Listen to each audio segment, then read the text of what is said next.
The recent attempt by Al-Qaeda-affiliated Hayat Tahrir al-Sham to expand its influence from the region of Greater Idlib to the northern Aleppo countryside in Syria was met with a fierce response from the Russian military grouping in the country. The terrorist group advanced in the Turkish-occupied area of Afrin on October 11th under the pretext of supporting its Turkish-backed allies, the El Hamza Division and the Suleiman Shah Division, against the Turkish-backed Third Corps. On October 15th, an agreement with the Third Corps solidified the group control over Afrin. The Russian response to the agreement was fierce. On October 16th, warplanes of the Russian Aerospace Forces carried out a series of airstrikes on positions of the Al-Shamia Front, faction of the SNA's Third Corps, as well as a large training camp of the Sugar el-Shamal Brigade, a member of the so-called Liberation and Construction Movement within the SNA's First Corps. The movement facilitated the agreement with HTS. According to the Russian Military Coordination Center in Syria, the airstrikes killed or wounded some 100 Turkish-backed militants. 15 pickup trucks armed with heavy machine guns and rocket launchers were also destroyed.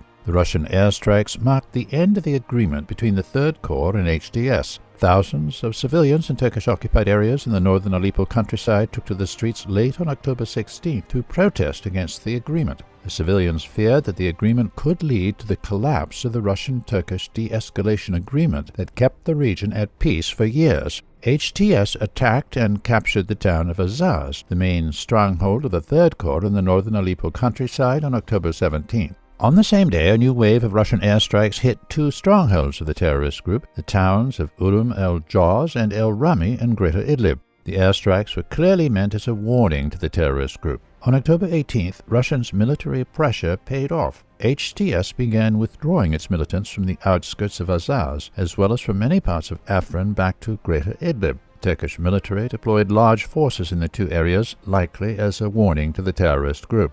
Ankara understands that the group's expansion in the northern Aleppo countryside could lead to a confrontation with Syrian government forces, which are backed by Russia. It remains unclear if HTS will withdraw from all the northern Aleppo countryside in the end. The terrorist group could attempt to keep some of its security forces, or even install its officials to run Afrin and Azaz. Russia and its allies in Syria will not likely tolerate such moves by the group, which may be risking its very existence.